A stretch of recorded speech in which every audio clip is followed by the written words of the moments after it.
welcome to the Marshaverse. This is a place in the rest of the universe where I come to make make sense. From the entertainment capital of the world, Las Vegas, Nevada, it's midnight in the Marshaverse, starring Marsha Warfield and her two sons, Stephen Roberts and Skillz Hudson, as the problem child.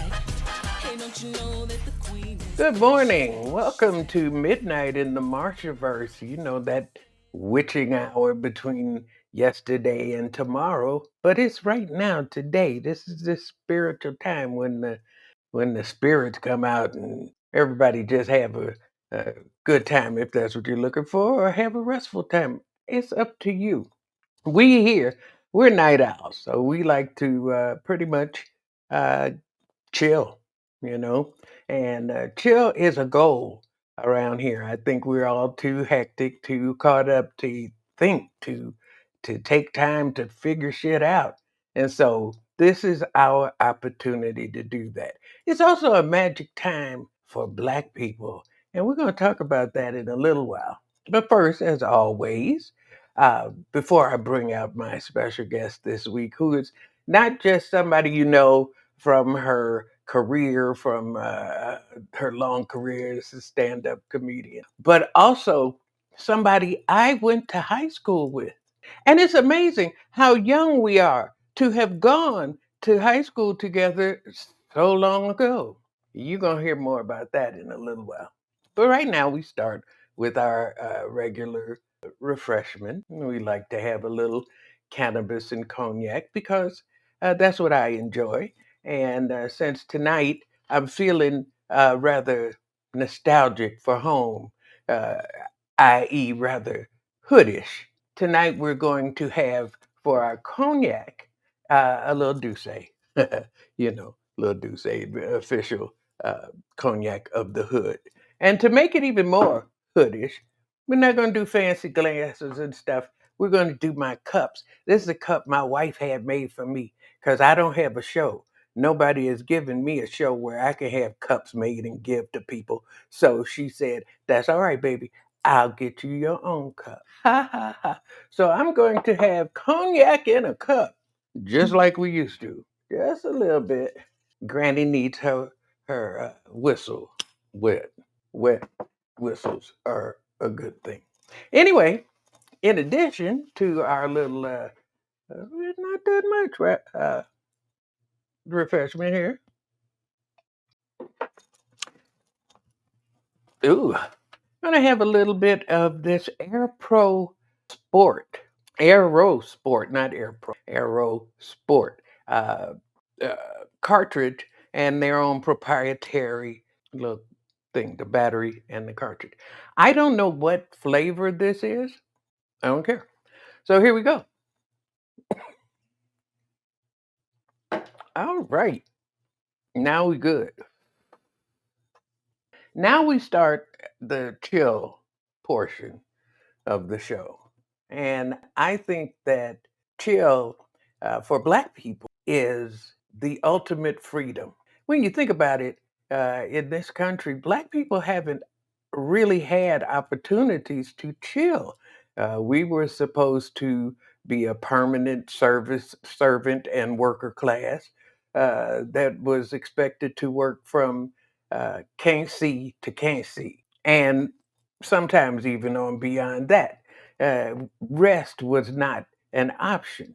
And so we, uh, not being the people that we were depicted as, we're always depicted through minstrelsy, which is the foundation of American show business. We've always been depicted as stupid, lazy, uh, unmotivated, docile, happy darkies, which we never were. But cleverly, that perception has often worked for us, that Black people often get to keep on thinking I'm stupid.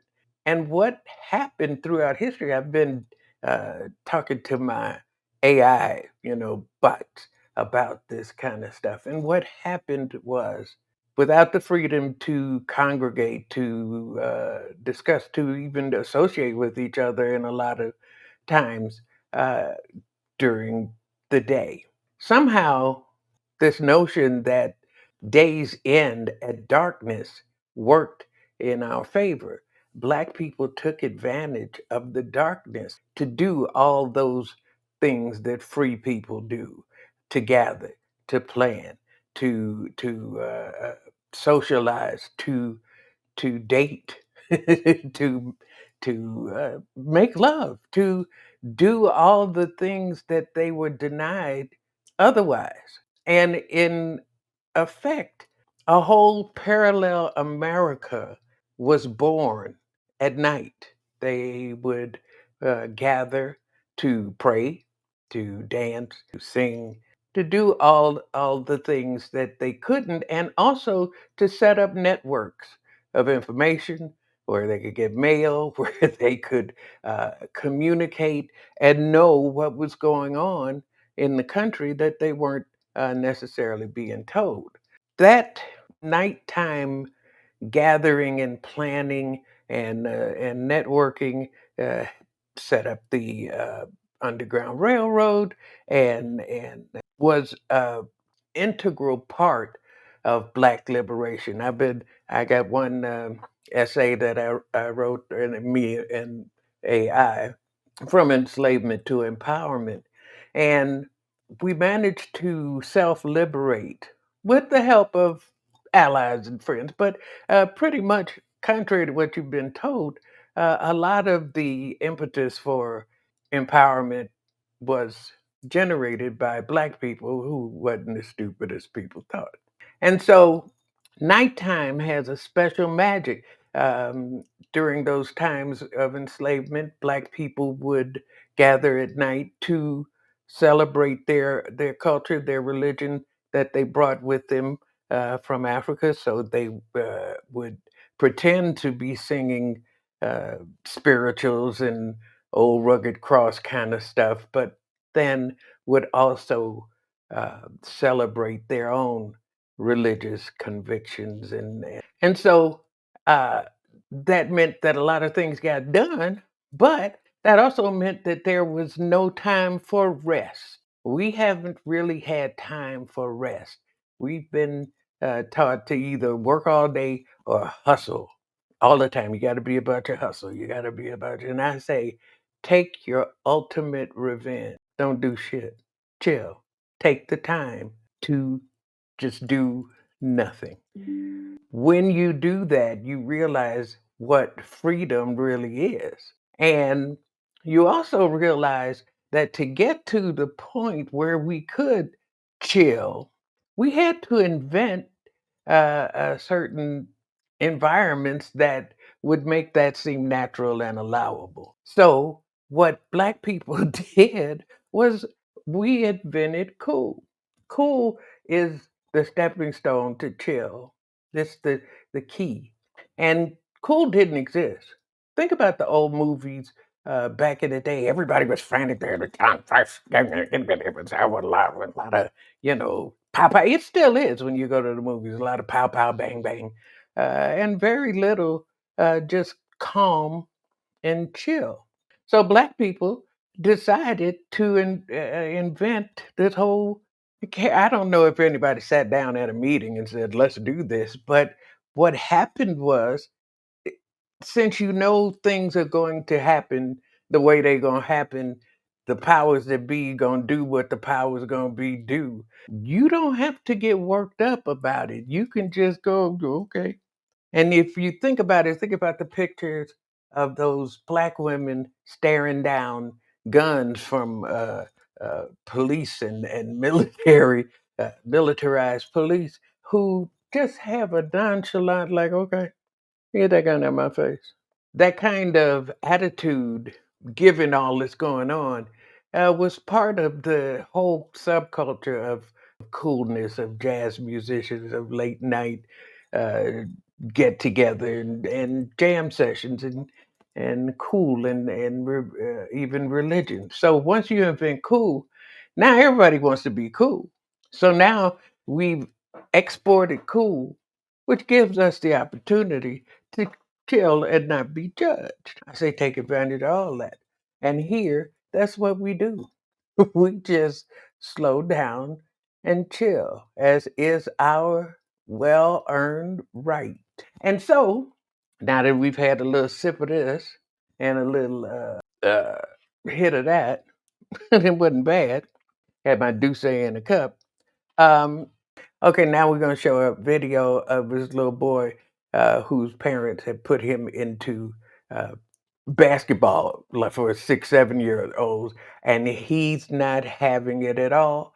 But he's just going through like da, da, da, da, da. And the more they yell, the more aloof he becomes. He is just adorable.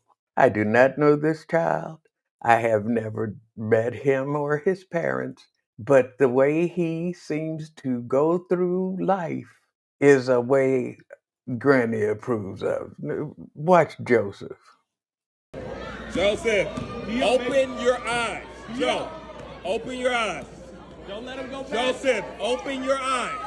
Joseph, open your eyes. Joseph, get back on defense. Get. Oh, good block. Go, go, go, go. Get over, Joseph. Mason, go.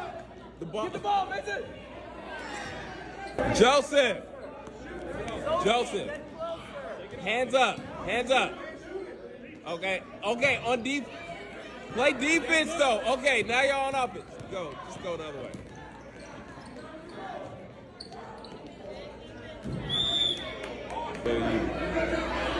Yeah. There you go. Play defense. Play defense. No. Don't do the slow motion stuff. Play defense. He's doing the slow motion thing again. He's doing the slow motion thing again. Don't let him pass you. Oh my God. Joseph, get back in bounds. Stop. Hands up, hands up. Joseph, stay. Okay, Joe, behind you. Behind you. Joseph, behind Joseph. The ball is over there. Joe, go right there. Joseph, Joseph, play defense. Okay. Okay. Joseph, Joe, Joseph, Joseph, Joseph, stop. Joe, Joseph, hands up. Joseph, hands up. Joseph, quit playing and hands up. Joseph, Joseph, hands up. Joseph, Joseph, Joseph here. Joseph, stop playing. Stop playing. Hands up. Oh my God. So that was Joseph. Let's all be Joseph. Fuck what they want you to do. Do what you feel.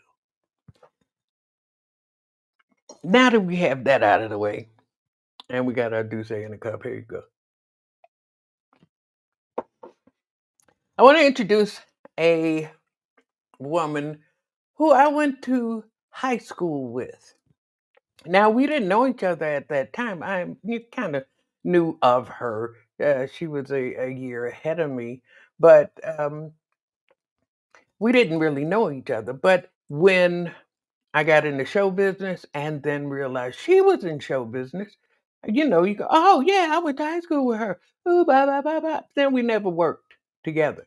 She's had a long, illustrious career, and I've done all right, but we never worked together. And so we finally met. I think maybe the first time was with George Wallace, but then maybe it wasn't. And we ended up closing up Hamburger Mary's. An interesting, fun night. But anyway, whenever we would our paths would cross, we talk and laugh and da ha ha. And so I couldn't wait to have her on the show tonight so we can talk and laugh and ha ha ha and chill. So if you will, please welcome my special guest tonight, Myra J.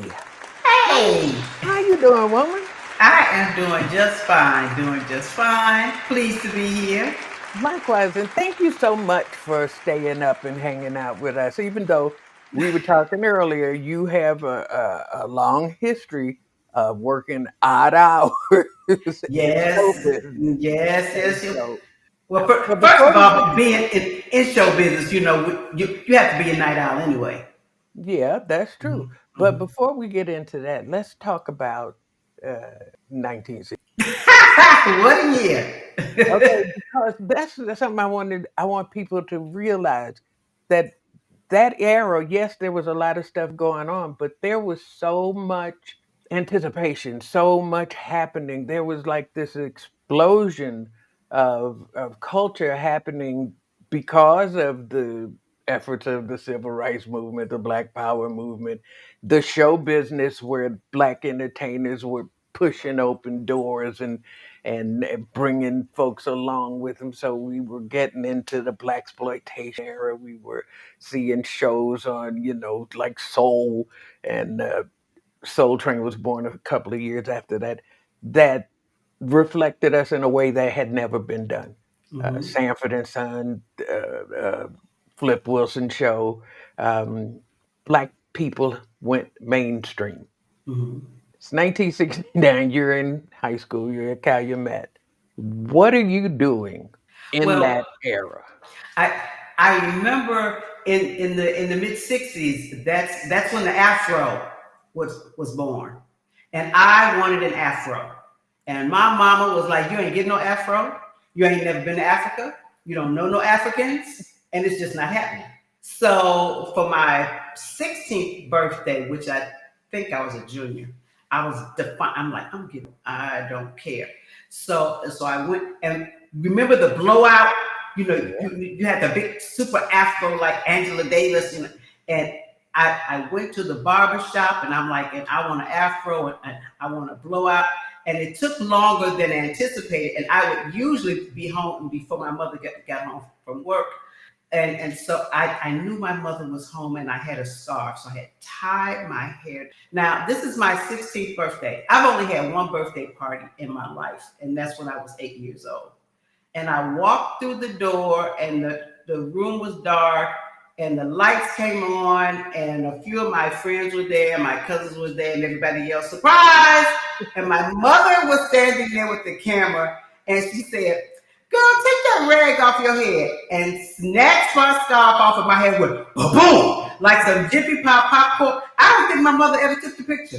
My mother was Uh-uh. just frozen, like, I what? know you didn't go out here and do. Exactly, Mm-mm. exactly. What is wrong with your hair? And she told me to straighten it, and I'm like, I'm not doing it. I can get a whipping, I can get on punishment. This is me. And she was like, "Oh, just let her have it. She's just going through a phase." And I've worn natural hair. All right. All right. I had my afro moment and my mother was not happy with the why you want to do the bully hair? You just look so nice when you get your hair fixed. And I'm like, "Mom, it ain't nobody doing that no more. I want my afro." So I got my afro and then in Mr. Wade's science class, chemistry class, Mhm. somebody said, "Look in the microscope." So I looked in the microscope and the Bunsen burner was going. So my hair caught fire. At school? Uh-huh. So Oh now the wow. reaction was Artemis Carroll was my lab partner, and Steve Robb, I'll never forget, was another lab at that station. And the people around are going, Marsha, your hair is on fire. Your hair is on fire. And I'm like, I'm not feeling anything yet because my Right, hair is right. It's so big, yeah. I'm not feeling anything yet. And I'm not believing them until Steve, who was too cool for school. Steve was the class Romeo, Mhm. and everybody wanted to talk to him. So he was sitting there with his legs crossed and looked up at me and said, "Marcia, your hair is on fire." And I said, "Why didn't y'all put it out?" And hair started flying, burnt hair. You could smell it. Yes, I had yes. a huge hole in my afro, so I had like a ring of afro hair. Oh Cut it wow. all off. Anyway, like I said, we didn't know each other in high school. We had Wait, other. You know what's interesting though? At a reunion, I was mentioning that, and a guy, oh God, Nathaniel Hansen said to me, he says, Myra, we had art class. You sat behind me. Marsha sat across from me. And I stayed in trouble because he said between you and Marsha, you two were either doing something or saying something that made me laugh, and then you two would sit there like little innocent angels, which sounded about right. Yeah. And Yeah. Well, I remember gym. I had to take gym. Uh, I had to take 3 gyms at one time. And so I remember you from gym because you were a pep squad or something, weren't you? I was on the drill team. We were the halftime attraction. Yeah, Okay. yeah. So I remember you, but we didn't really Right, socialize. right, We right. also had another classmate who was high school famous, and she went on to become Yeah, worldwide yeah, famous, yeah. and that was Shaka Khan. We Shaka knew her. Khan, Well, back then it was Yvette Stevens, right? and But then she did change it to Shaka Stevens, and her mm, sister was Taka Taka Boom. Shaka, Yvette Bivon. Mm-hmm. And Shaka was in my class, and they sang. They had a group. You remember that group, Shades of Black. the Shades of Shades of Black, Black. Yeah, and they sang a cappella and could change. African songs a cappella to a class full of high school teenagers, black teenagers in what was rapidly becoming the low ghetto where we had started. We started in a blockbuster situation. Calumet was mostly white when I started, Yeah, yeah, yeah. and so it changed over like a year uh, to Oh, where oh, all the administration oh, became black and everything. over the years, yes, and I remember because I got there in I think was '66 or something, right in the middle of this, the civil rights era, and it's Vietnam, and the whole nation was in uproar and protest and blah blah blah, and I remember we still had a white principal named Right, Mr. LaForce, Mr. LaForce. Charles LaForce, and we wanted a black principal, and we were staging walkouts, and the thing was at lunch, if you saw everybody walking to the back of the lunchroom, you knew that they were getting ready to start throwing food. I used to know to hide under the table because I wanted to finish my sloppy joes. I'm like, should I ain't throwing my food, but we were on the news and stuff, and I remember my mother telling me, and I better not ever come home from the news. I mean, from work and see you on the news. And so I'm like, okay, this is what I heard. Don't get caught being on the news. Okay, So, I got didn't mean don't do nothing. right. She said, don't let me see you on the news. And I was like, okay. Okay, I can So, handle that. and I remember we walking out. You walking out? Like, yeah, I'm walking out. Man, I walked out of class and looked and saw that Black Power, Black Power. We got off this stuff. I saw the news camera when I did a stop, drop, and roll like Calumet was on fire and rolled underneath them cameras and jumped up on the other side. Black Power! Like, Black power, all power to the people. Well, we finally did get our black yes, principal, we did, Miss and Sims. that wasn't really what No, we had bargained for it because didn't. It didn't we work got out too well. Miss Miss Joe Sims, wasn't it? Clark. She was Yeah, she was. she wasn't playing. I So go ahead. at our graduation, because she had only been there a few months, and she had already told us, "You're not going to be embarrassing me. You're not going to be hollering and stuff." And our class had shrunk so much by the time we graduated. We had 200 girls and 50 boys, and so we said, "No, we're very very proud of the young men." So the girls had already said, we're going to stand up at every boy's name, and we're going to clap, and we're going to get, and we were downtown at Orchestra Hall. I will never forget, baby, when they got to me, and and I was voted most humorous female and most popular female. And the people started clapping, and she was like, "You all have been warned." And by the time the third boy came across, we were still clapping. And she said, "That's it. The graduation's over." And she snatched the microphone and walked out. She walked out. Only about a third of the class had graduated. Them pants was hot. And I think the secretary of our class, Marla Campbell, ran on stage and said, "I know everybody in here." And she stood, oh, it was a straight up renegade graduation. She yelling out the names. The parents are jumping up. Woo, woo, woo. It was totally out of control.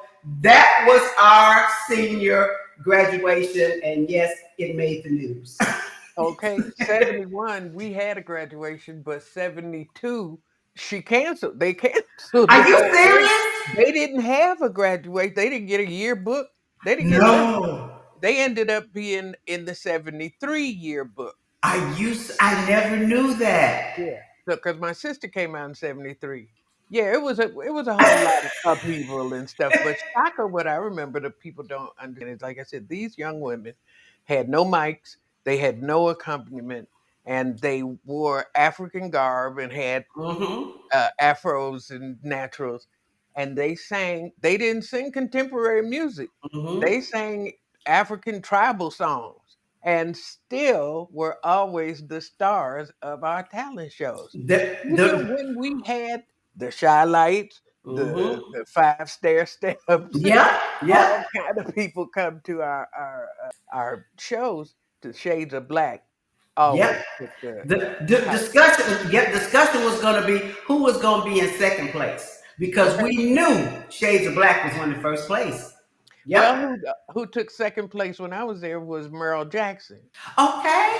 You remember Merle? Yes. Merle went on to do Godspell, and he was in the movie. Yeah. But he died real young, and I don't know what. But we had a pretty illustrious class. We had a lot of moving on up attitude.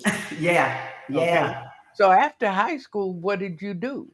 Well, I immediately, when I tell you immediately, when that summer went away to beautiful downtown Normal, Illinois. I went to college at Illinois State University, and just a very, very, very fast forward, graduated in 5 years with a master's degree in education.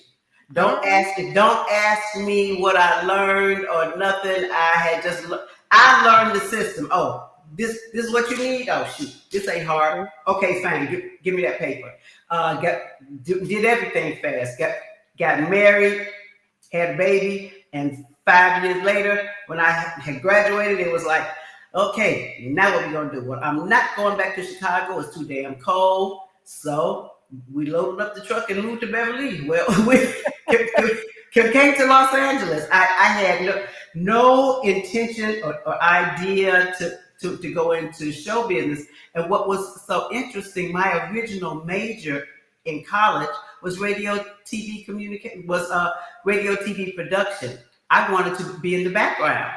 Okay. But because of the situation, it being a very, very, very, very, very, very white school, every time I needed the hands-on classes, the lab classes, well, they were always full. And they would say, well, come back the next semester. Well, by the time that happened and I was frustrated, they called me on the phone and said, if you change your major, you have enough credits to graduate in mass communication. Okay, well, give me what I didn't care. Fine. Okay. Give me a degree. I earned a degree. Give me my degree. Yep. So I went to LA and pursued social services for about. Got divorced, was single mom now, and pursued social services for about 7-8 years. And one job, I'm working at the beautiful unemployment office in Pomona, California. That was fun. But anyway, one of the guys there, he said, "You ever go to a comedy club?" Nope. And I had always loved comedy, coming up with Red Fox, Dick Gregory, and all those guys. And he took me to the Comedy Store on a Saturday night. I will never forget. And about 12 white boys got up there. And at the end of the night, he said, that was really good. And I said to him, and I said, oh, that was okay, but I think I'm half as funny as, them guys up there. And he went, no, because they're professional. I said, no, I'm very serious. I think I can do that. That was on a Saturday. Open mic was on Monday. I didn't even know what, he told me about the open mic. I didn't even know what it was. 2 nights later, I went on stage, and just like they said, and the doves sang, and the oh, girl, I know, girl, you're strumming my pain. Mhm. So, how did you go? Where did you go from there? From that, got bit by the bug. Yeah. Okay, So, I take it you dropped that guy. you know what? No, we were just friends. He was Oh, just taking me out. Yeah, and so what? As they say, see what had happened was, and back in the day, because this had to be the early '80s by then. I'm a single mom. I'm going to these and back then it was pretty much the improv and the Comedy Store. That's where you went. So I'm hitting these spots at night. Somebody's keeping my kid. And one night I'm at a local watering hole. Just so happened a place that I hung out at. And actually a place called Little J's. And it was blues night. And it's maybe 12 people. And the band took a break. And I asked the guy, I said, while you all are on break, can I tell some jokes? And he said, yeah, sure. And I go up there and this guy came up to me afterwards. He said, you're really funny. I'm a comedian too. My name is Robin Harris. That's how we met. Had never. It was one of them. You know what? Get in your car. Follow me. And he took me over to somewhere by Fox Hills Mall. We go inside of a little bitty room, and it's packed, and the black folks are dancing.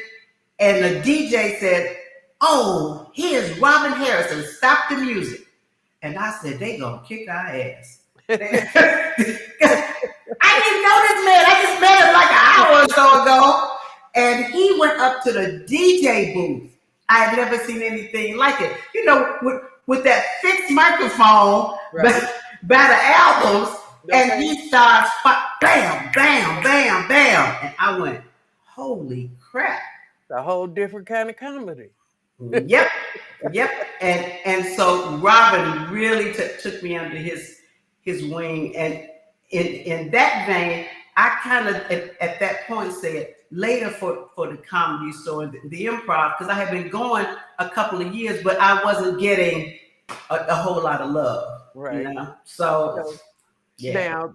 Now, Robin in like what, 85, 84 something, he had been going to the Comedy Store and going to black clubs, and when we could, we went back and forth. We Mm-hmm. did that. And then one night he told me at the Comedy Store, he said, I can't do this no more. I'm going home. And I'm like, what do you mean you're going home? He said, I'm going back to the low end, is what he said. I'm going Mm-hmm. back to the low end. And Stop for the I'm going 3 to do day residence. That's what we. comedy there. And I'm like, and I remember telling them, I said, the only reason we're here is because the industry. You go back there, they're not going to be there. He said, I don't care.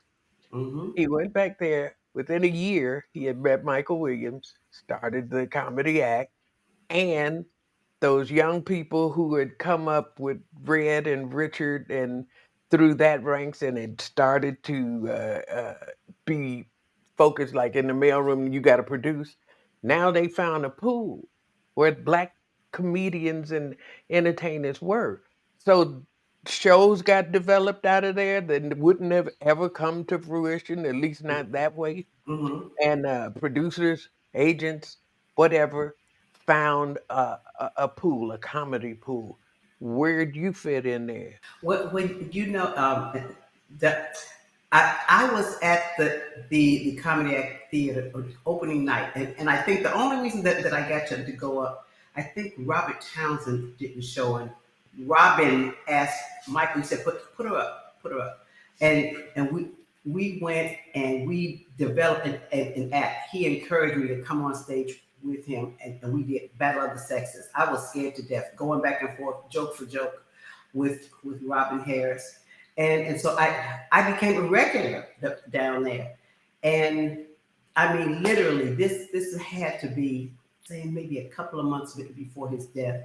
Robert Townsend had developed a sitcom, and he had his cast. We performed this live in front of the producers, and I was supposed to be Robin's nemesis, his ex-wife. I want to say, was it Blake Hunter? I think Robin and Blake to be, the buddy cop thing. And he was this tough guy. He was tough around everybody but me. When he heard my voice, he was gone. And we did this piece live, and he was untimely death. Yeah. And I was so devastated. I never set foot back into the comedy act. I couldn't do it.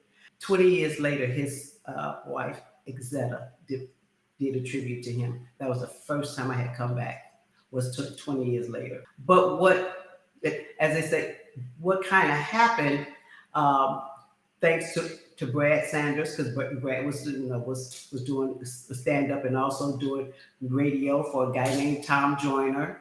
And he needed comedians for his weekend show, so I started doing that. I ended up writing and being on the Tom Joyner morning show. I also, my manager at the time, Martin Lawrence, and I had the same manager at the time when the Martin show came about.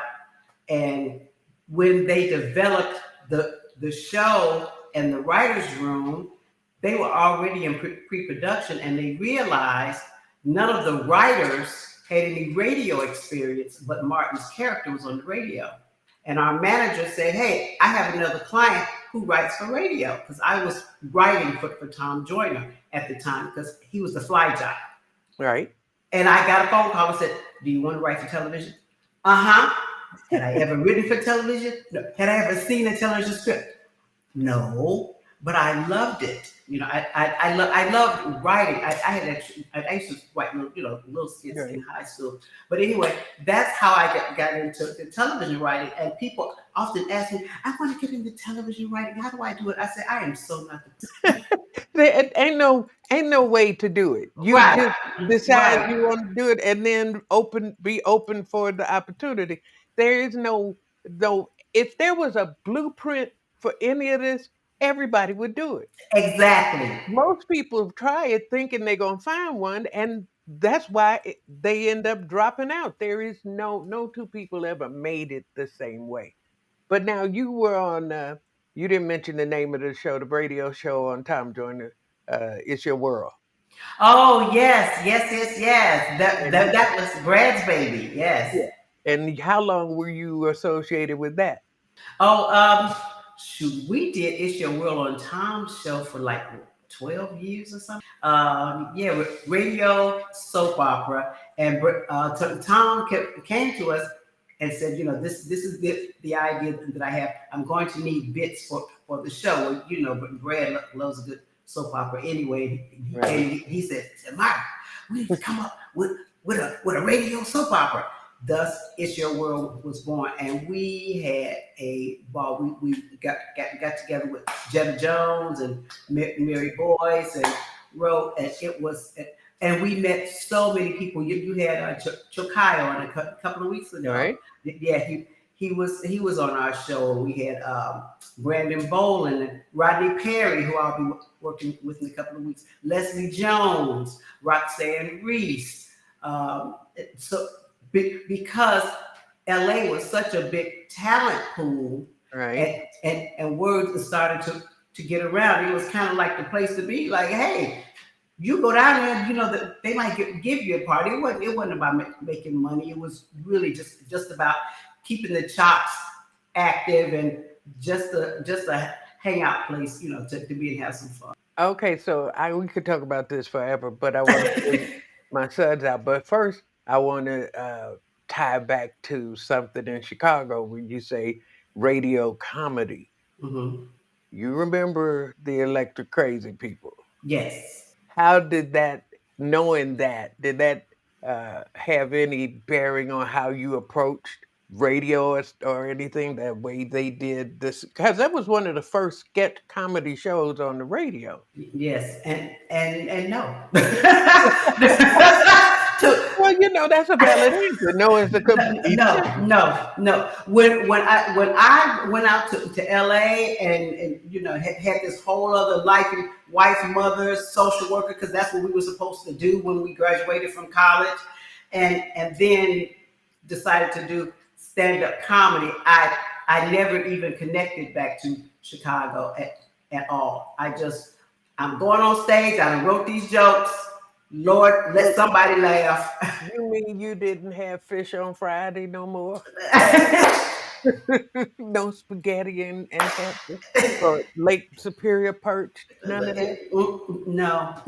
And here's the really weird part. My brother that I grew up with, Prince Hughes Jr., rest his soul. He was an actor, and he also lived in Los Angeles. And he called me up one day and he said, "Sis, I'm doing this play with my school, the River Niger. I'm the star." And I was like, "Oh, cool. I'm doing stand-up comedy at this." Both of us ended up pursuing the arts and didn't even know. And didn't have that background. Just to show the bug and the talent when they meet, they meet. Anyway, girl, stick around for a minute. Okay. We didn't even get to none of the good part. We didn't even I get know. when we shut down the Hamburger Mary. We sat and drank for the people was coming. It was just like, we ain't got no more. We ain't got no more. Whatever it is y'all drinking, go get out. But didn't you have your own supply that night? I don't know. I probably did. Yeah, I think that's why we were still sitting there, because they have been ignoring us. We didn't care. We don't need no booze. We gonna just sit here and talk. We got a glass and a bottle. My youngest son, I'm gonna introduce him first because he is also from Chicago, and I Okay. know you know him, but he's here. And what we do to introduce him, he plays a little video of his series, Skills in the Streets, and then we're gonna have him come out and meet you, my baby boy, my problem child, Skillz Hudson. Take a look. What up, famo? What up, famo? Skills from the streets here. Currently here in Clearwater, Florida. Humidity, blah, blah, blah, blah. So, you can see I got that good melanin skin. And in this type of weather, any type of weather, our skin sometimes kind of dries up. Unlike other paler skins, our skin has a different light white coat that comes to it. That's why for me, I like using Angie Organics natural butter. Ooh. Rubs right into your skin so good. Look at that. As soon as I'm touching it, you see me glossing like a king that I am. Huh? Martin had a dream. I got a dream too. Dream that my elbows would glisten like anything that shines like the sun. Oh, look at that. You see it glistening. Even shows off that shoehorn. Yes, I've been doing push-ups. So, if you like your skin to glisten like this, make sure you go follow Angie Organics on all platforms. And, yeah. You can get her at www.angieorganics.com. It's good for your skin. Well, that was Skills in the Streets. He sure got some adventures in there. He's also gonna have some adventures with us. He's from Chicago. He's working all over. He's everybody's favorite son, Skills Hudson. Hi, baby. Hey, Hey, Hey, Skills. Hey. hey, Mom. hey, how you doing? You know Myra? Yes, I do. Yeah, we met. We met in Yeah. Las Vegas at one of your shows that George and I came to see you a few years ago. Oh, okay, yeah. That was Exactly. back when we were at the Strat. Mhm. Yep. Yeah, well, my other son was there too. and Mm-hmm. he's going to tell us. Uh, he's going to mansplain. Take a look. Okay.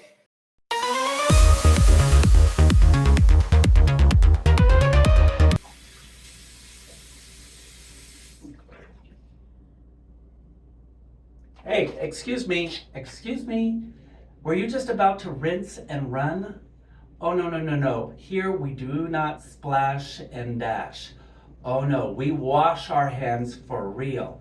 Yeah, using just water isn't washing, it's foreplay to healthy living, okay? We need you to use soap. This is soap. We need you to lather. We need you to scrub for at least one whole course of express yourself before you're done, all right? We all want to stay healthy. And if you're not going to be healthy, we're not going to be healthy. Oh, yeah, and don't forget to use a towel, fool. Well, I guess that was mansplaining. Saying hello to the mansplainer himself, my oldest son, the one who looks just like me, Stephen Roberts. Hi. Hello. Hi, baby. Hi. How are you? I'm good. It's gay mansplaining. It's very Oh, different. I'm sorry, gay mansplaining. I should have been paying attention. It's a whole different ball of wax. Okay. Well, gay men's balls Gay are. mansplaining. Yes. Yeah. Yes. Yes. Yes. Hi, Myra. How are you? Yes. Yes. I'm very well. Adjectives matter. Yes, they do. Yes. And pronouns, adjectives, and all. Yes.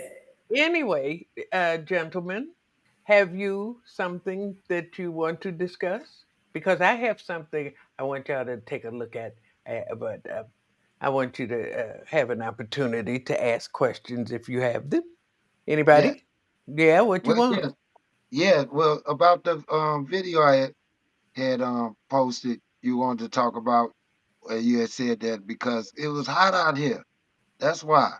Oh, You okay. remember you asked me Yes, why? I know the video. We're going that. Yes, Oh, yes, I. okay. Yeah, that answers that. And It was hot. Stephen, it ain't never been that hot for me. And I've been here a long time. I've been here 20 some odd years. I ain't never been that hot. So hot, that It's ain't no relative. excuse. Your ass is hot. My ass is hot? Oh, No, his ass Skillz is hot. is. Yeah.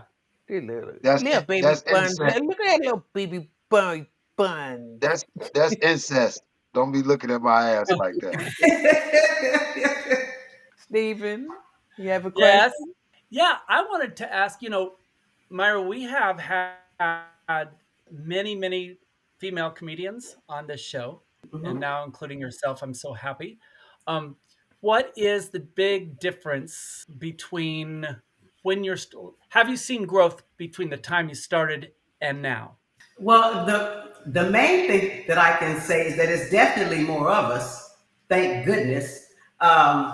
When I first began back in the early '80s, I don't remember seeing a lot of particularly black comedians out there, and it would be so frustrated being black and female, and you out there just trying to get your little 3 minute spot, and they pulling names out of a hat, and I ain't trying to hook up with nobody. I'm a single mom. I'm down there. I done homework. I done put a child in pajamas. Somebody is watching him. I'm smelling like pine sol. No, I don't want to kiss you. You know, it's so with that, I think women do have a stronger voice now. It can still be stronger. Just the way our culture is set up, I would notice that back then, many times when it's a comedy show, if you're going on the road, it might be 4 men and 1 woman, and now that seems like that hasn't changed. Like, heaven forbid if it's more than 1 woman on the show, you know. Okay. But back then, I noticed the body language. I'm sure you saw it, Marsha. The men could tell any kind of "take my wife, please" joke. And everybody was hollering and let a woman come on stage. And I would see this from the women. They sit back and they fold their arms and they look at you from head to toe like, mm-hmm. but now not so much. So that's a good thing. I think we are gaining respect, but we must demand more. I would look back at them. That's how much I think. And then you're gonna look at you. I had a question, but I forgot it while we was talking. Um, I want to show a video that my baby boy sent to us with his reaction to the question. I want you to listen to the question and then let's discuss. Okay, the video is an elderly woman who says every woman has had a moment of looking at her sleeping man and wanting to, what she want to do, hit him upside the head with a bat or something. I ain't even seen. You ain't even got to show the video. I know just what it is. I'm clairvoyant. I Okay. start collecting my I've been pearls. in bed with a couple of men. Yes, I know just how I felt in the morning. Every woman has looked at a man while he's sleeping and thought, I should knock the shit out of this motherfucker right now. What do we have to say about that, Myra? Well, Have you ever had that thought? well, yes, of course. Next question. Okay. Yes. So what do you do to not do it, especially like when you're having hot flashes or it's that time of month or the bills ain't paid? How do you stop yourself? Well, hopefully, common sense. Like what do I have to do tomorrow? Do I have time to do 6 years for this? Okay. Or do I need to go Do to I work? need to reconsider? Right. Maybe So put this on the back burner. yeah, so you get up the way we've always survived. Like I used to say, do what you have to do to survive. So Okay. yeah, so if you need to bite your lip and go, okay, I'll just put something in this food and call it a day. Okay. Now, Phil, you sent me that. What was your reaction when you saw that video? Well, I'm not really thinking like, how many times have I been asleep and somebody wanted to knock my ass out? Oh, trust me, it's happening still. I Somebody know, has looked you right when you were laying there counting sheep. I promise you, somebody has thought, I think the world would be a better place if you ain't here tomorrow. Even have to be sleep. She has walked past you behind your chair and had that Mm-hmm. thought. So Oh. uh, Oh yeah. what I'm amazed is that you never considered that. no, but because you remember I had this string of run of women before Christy that I used to date a lot of aggressively abusive women. You know what I'm saying? I've dated women that been aggressive, abusive, and I kind of I love that. I love Yes. that at the time. You know what I'm Well, saying? why would you be surprised that Okay, they so thought you that? didn't expect them to smack you upside the head or want to? No, because I thought they would just do it to me. I didn't think they would be thinking about it to do it to me, like Oh, okay. like contemplate. I thought they just would do it because you don't need it anyway. So Okay. Well, it's happened in their mind, whereas you were asleep and the fact that you woke up is just because you didn't feel it when they smashed you upside the head with a hammer or an iron or whatever she had in her hand. But now, Stephen, as a Yes. gay man Yes. in gay relationships, Yep. have you ever felt like hitting your partner upside the head, or do you think he's felt that way about you? Well, for gay men, it's different. We scratch. We don't punch. Okay. Yeah. Um, No, really. Come on. No, you didn't. No, you didn't revert to stereotypes. sure, why not? I got No. lead press-ons. Let's go. Listen, I think all types of people look at their partner, whether they be a male or a female, and want to really hard. And sleeping is the best time, but you can also just hold their nose. That's another good one. Um, Hadn't thought of that one. yeah, just hold their nose. Waterboarding is another thing we might. It's a lot less. Pillow talk. Yeah. Well, there you go. You know, but could be a whole series. Well, 900 ways, Well, she said, put 50 some in ways to their leave your food. lover. 900 ways to off your lover in your mind. Uh-huh. I'm in a Scoop, family of she said, murderers.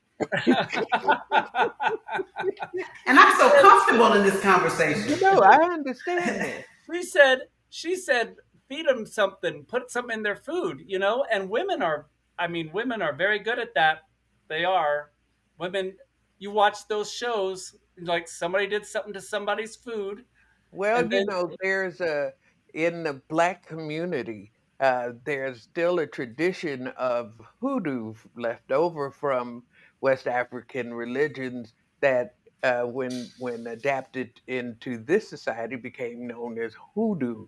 And a lot of black men are convinced that all black women practice hoodoo and know all of the rituals and and stuff, and so they will not eat spaghetti Or made gumbo, by an angry black woman or a black woman stews. that they don't know. Hmm. Hmm. There has to be a real level of trust before a lot of black men will eat spaghetti from a black woman. And if you know, you know, and if you don't, that's our little secret. Ma, Anyway, huh? ma, Yeah. I'm gonna cut this secret out tonight. When I was like 19, a lady did that to me. That's the real story about my hair. Oh, okay.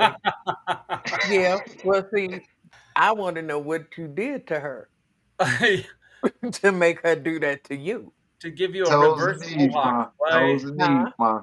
Yeah, Toes no, and knees, ma. no. If you was laying it right, she wasn't going to spike your food. Now you was doing Tony's out the house. You wasn't doing Tony's with her. Cause look, you can't lie to us like that. That don't even walk. That don't even make no sense. I was I got doing it. caught. I was giving it to her, and so she just decided You're to right. make me go bald. No, that Hmm. ain't the way that worked. You Uh-huh. did something. Uh-huh.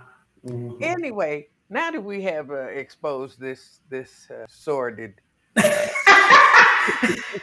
aspect That was our sordid moment. of, of Black womanhood and empowerment, I want to thank you so much for being here and invite you to come back anytime, Myra. We have had a ball with you, and Yes. we have so much more that Yes. we could talk about. And so Yes. I Yes. Yes. appreciate you, and I will, like I said, leave the door open for you to come back again. Because we ain't even talk about George.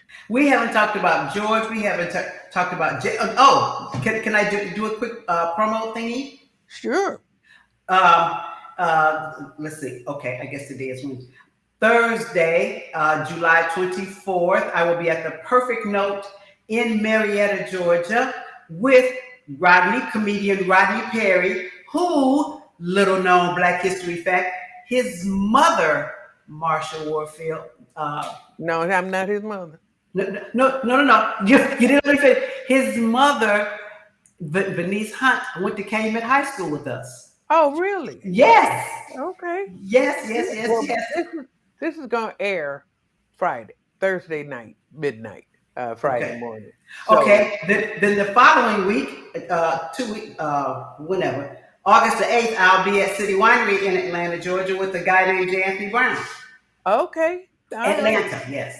Well, I enjoy. I look forward to that. Wish I could be there so I could see you. And you know, I enjoyed it when we worked together in Baltimore.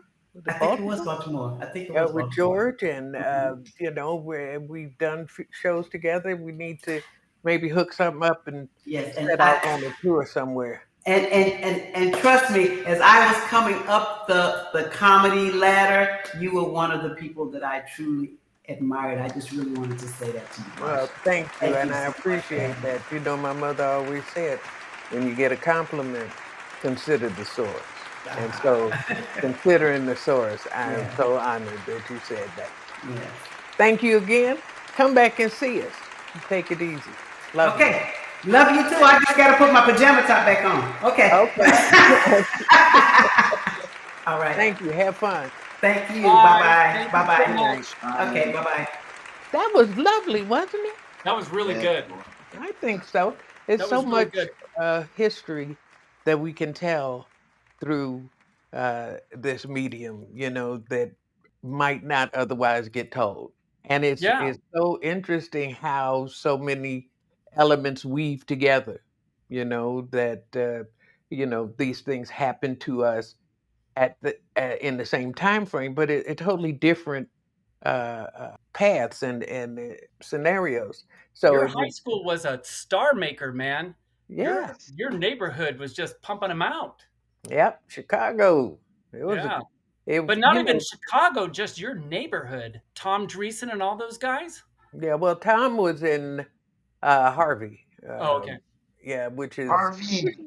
which is what, 20 See? minutes outside Chicago? of Chicago, Yeah. something like that. Anyway, Harvey. skills.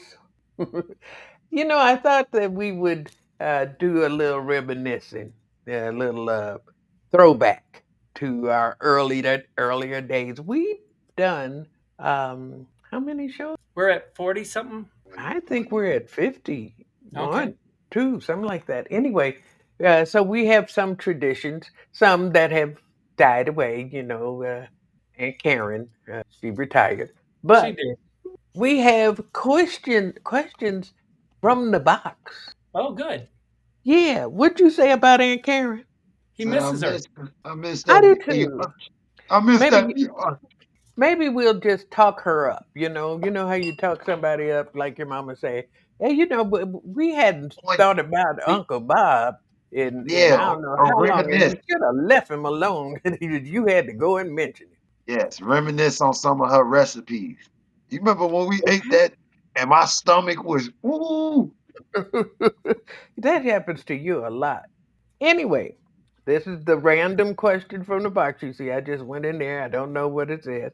It says, who in your life has had a bigger impact on you than they probably know? That's a good question. Well, I would say my Uncle Bill, who was not really my uncle, but he was my godmother's brother. So I called him Uncle Bill. And he was the antithesis of my whole family, including my godparents. They were all straight laced, church 3 times a week at least. Just, I was a very sheltered kid. And Uncle Bill and Aunt Charlotte, but Uncle Bill was, they were, they were not hippies, but they had long hair and he had mustache and beard and they smoked and he played the guitar and he worked for Anheuser-Busch and they were just the coolest, nicest people. And it was in their house that I found a George Carlin record. And I asked them if I could listen to it. And they said, no, you cannot. And then I did anyway. And I think I learned that uh, you were talking about cool at one point. They were my cool. They were my total cool, and they were the best. And he just died. He Oh, just died. I'm Yeah, he sorry. just died. She was Canadian. She's Canadian, and they lived in Canada. And she's coming to visit me in October. And what's so interesting is you've met her cousin. We all went up to the top of the strap several years ago, and you met them. But they were the coolest people ever. And I learned that there's other ways to think and other ways to be, and that my mom and dad weren't the only adults on the earth. And Well, now we know who to blame, Stephen. thank you, Uncle Bill and Aunt Charlotte. Okay, well, skills, who's had a bigger impact on you than they know? My my sister husband Mm, Okay, how did your brother-in-law have a because big impact on you? because when I had a real downtime and I want to say a few years back and I had to go back to Chicago and he was one of the ones that told my sister like, as the man of the house I could come stay there. But then when I got there, we bumped heads because he's a you know what I'm saying? He ah he he was a heavy okay, he was a heavy drinker, and you know what I'm saying, and he was like a Jekyll and Hyde. So I would sit up there, and you know what I'm saying, we would be kicking it, and then he would come back and would just change on me, and I was like, wait a minute, we was just, you know what I'm saying, and and so it was things like that that helped motivate me. So, because I knew my sister loved him, I couldn't, you know what I'm saying, fuck him up, or I you know what I'm couldn't saying. walk by him while he was sleeping, think I should hit him in the Yeah, head with it. Yeah. yeah, they got, I got two nephews and a niece, but I was praying to God. I was like, God, wish these kids wasn't his. You know what I'm saying? But but so, but like I'm telling you, he would sit up there and like he made me feel like I was a teenager in his house, and which motivated me to get up out of there and know that I would never ever want to be nobody, you know what I'm saying, house guest, you know what I'm saying, but especially his ass. Like one time, he would come in and I'd be in there on the air mattress, and you know what I'm saying, my nephews and them be laying down getting ready for school, and he would come in there and say lights out, and then just close the door. Like, you know what I'm saying, like motherfucker. There's only two You kids in too. here. No, it's I three know, kids in here. Yeah, yeah, and yeah. and that's the way he kind of put it across. Like everybody in here, he wouldn't say it to me, but My he telling house, my everybody that rules. with the. It's bedtime. Go to bed. Then he would tell me, "Hey, you have to use the microwave," because the microwave was. It ain't my fault. Y'all got an old ass microwave that's loud. Okay. Use it now, cause once I go to sleep, I don't want to hear all that beeping and You know, booping. And yeah. all right, well, Woo. Okay, how about motivation you? comes, and How How about like you, about I you, said, Mom? mom? I would say the person who had the biggest impact on me, bigger than they know, is Jason Scott. He was my high school U.S. history, and he taught everybody in the class, but he taught us not to just accept what was written on the page without thinking about it. And so what happened was when we got to the Emancipation Proclamation, and he said, how many slaves were freed because of the Emancipation Proclamation? And we were like, oh, he said, none. And then he made us think it through until finally we came to the conclusion that it would only apply to certain states that he had no jurisdiction over. This was a whole nother country. The Confederacy wasn't under Lincoln's purview, so the Emancipation Proclamation had no effect on them. And so nobody was really set free. And it made me start to think about the things I was being taught in a whole different way. And I think I might have told him, but I don't think at that time I realized how big that moment was. And so I'm pretty sure I didn't convey to him just how big an impact he had on who I am today. So it's Jason Scott. All right, fellas. Well, we've come to the end of another episode. We've come to the end of another episode. And I am grateful. I thank you both for helping to make this machine run. I love you both to death.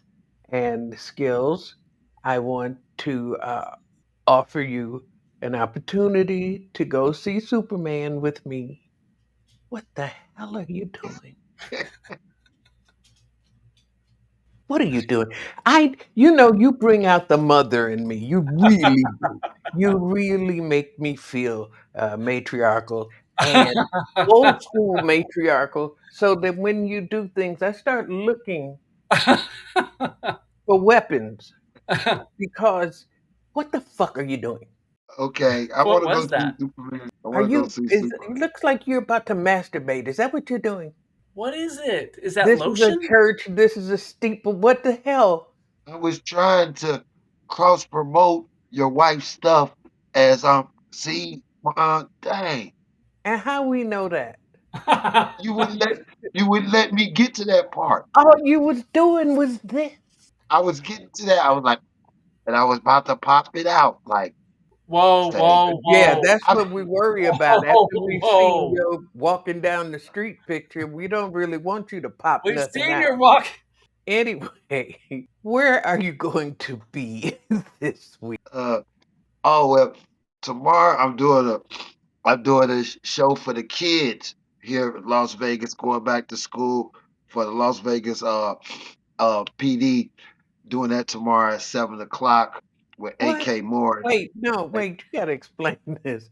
You for the Las Vegas PD children's show with no, it's you.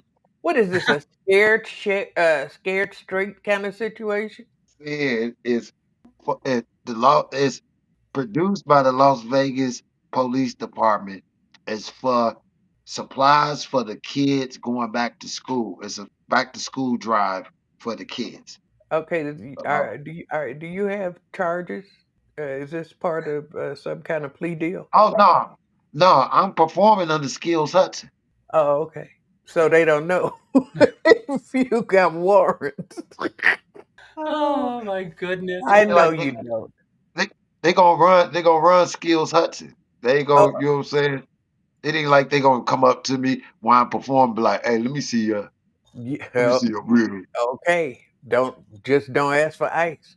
Just So hand them So a pencil and say, this is after the name. after that, where are you going to be this weekend? I'm gonna say my name's Steven Roberts. Assuming you get through with the show and actually Look get how paid, you look so shiny and supple. look how that does that Yes. melanin. That's what was that? The butter or the cream? That's cream. All right. Look, No, I'm going to no. be Go ahead. I'm but Steven, no, No, go no. ahead. Go ahead. I don't want to look at you right now. Look at your nipples. No. It's- Oh I don't. Lord. What would you I'm gonna if I be at showed you my nipples? If I just went and started showing you, look. I did not show no nipple. I went under. My I hand was saw already under there. We saw Nip. we saw That's and that's hair. chest hair. That's chest hair. My chest hair looks like nipples because I'm dark. That's the truest You thing have you've a said way all of just taking things to a whole different level. night. Anyway, Nips. Maybe that's how Nipsey Russell got his name. Anyway, where are you going to be this weekend after you get All out I of jail? all I know is this stuff right here. If P Diddy would have had this, he wouldn't have been in jail. Oh, goodness. Ladies and gentlemen, if you're still watching, my wife makes creams and butters and aromatherapy products, and she makes jewelry like this and stuff, but she does it for friends and people who she loves. Gil somehow got hold of it. No, she gave it to him because we do love him, even though he is like that. Even though what? Where Those are will sick- you be this oh, weekend? okay. This this Friday I'll be at Jimmy Kimmel's for my residency at 11:30. Show those skill. And Sunday and Monday I'll be back there opening for Lunel and her residency. All right. Well, we can look for you there. Thank you so much. I love you. Now I'm going to ask your brother. And where will you be this weekend? I will be on Show Those Skills on Friday at 11:30. Nepotism, A little eh? nepotism. Yep. And then on Sunday, you can see me hosting Puppetry of the Penis at the Erotic Heritage Museum. You can Oh, get tickets for both of these on Ticketmaster or on Vegas.com. And the week of August 4th, 2 weeks from now, I will be at Brad Garrett's for a week, August 4th through the 10th. all right. Well, we'll look forward to that. And Hey Mom, can I say hmm, one last thing? I'm sure. glad that Steven said that because you just reminded me, Steven. I had forgot. I told your ass to remind me. I did. No, you didn't. You just reminded me just now. Well, that was the Reminded him beginning of of the what? reminding. Did I miss something? No. I told him last week to remind me that he'll be on the show this week, and he Oh, so reminded me you just now. didn't know. You He like, forgot. you gonna be on my show? Yeah, because I would have said it when I was saying it. I was like, if Steve is on the show this week, I would have said that. So when he Oh, said it, okay. and he's like, I'm gonna be on Show Those Skills. I'm like, oh, he on somebody else show those skills. That's bogus. Yeah, who stole your show? Who stole your name? Okay. Well, What are you? Are you August, doing anything? Yes, August 4th through the not August, yes, August 4th through the 10th, I'll be at the Comedy Cellar, Oh, uh, good. Rio, and then I got some things coming up a little later. But I'll also be coming back here to do this all over again. Can you tell us off the top of your head who will be our next guest? Not off the top of my head, but I can definitely do it. Hold on, give me a second. Say something, Do, Skills, do, while I do, find out. do, do, do, do, what's the do, next do, guest? do, do, do. We're trying to give him time You're to Oh, stretching. look oh, up. Hmm? Stretch okay. for me. Yes, do, Yeah, we're gonna do. have Oh, Leanne Lord next week. Oh, next week we're gonna have my comedy daughter. She's the first woman who called me her comedy mom, and Oh, she's our sister. yes, she called me her comedy mom. I was very I don't know. flattered about that. Uh, and she's what? Why are you saying no? You don't want no more Because brothers all and these other sisters? kids, man, this is ridiculous, man. No, I This is have just a us. large brood. I have a lot. You should feel special because there are so many other of my children who I only get to see occasionally. And they don't get to go see Superman. There you go. And so when are we going to see Superman? Come on, put it out Take there. what I feel like take one of the other kids. They don't get to see it because man, I don't feel wanted like that. Okay, well you ain't said nothing but a word then. All right, I No, don't I have to still want take to your go. number. I still want to go. No, you gonna get pouty and attitudinal with me. Still want to go. All right, we'll Isn't figure it she out. lovely? Isn't she Who told you to lovely? buy You don't know the hand lyrics past that.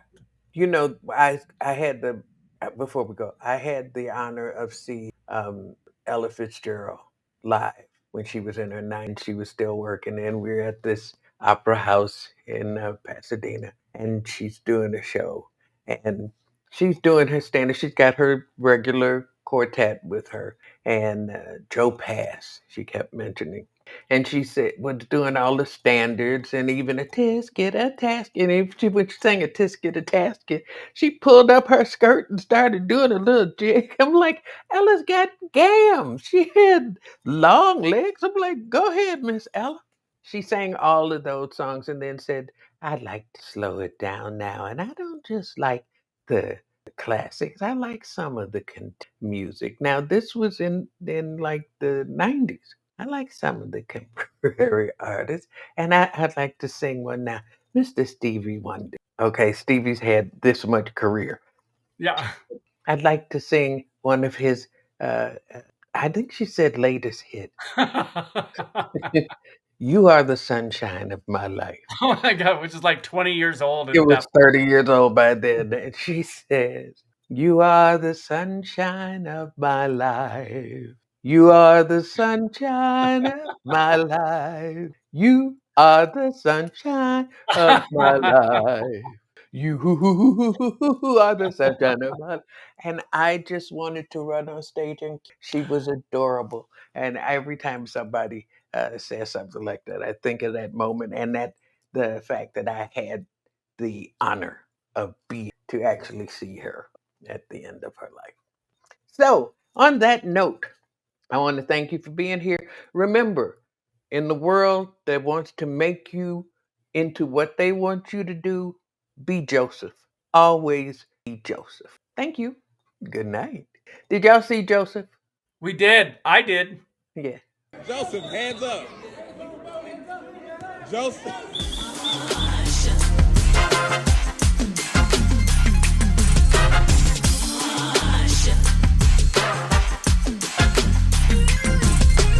She got away, no one can do it like that. Her own style, no one can wear that hat. Hey, don't you know that the queen is back? She's back, she's back. She withstands the test of time. When it comes to strength, she comes to mind. Knock her down, she gets back up again and again. I'm talking about Marsha. You know you got it. You know you got it. No one can tell a joke like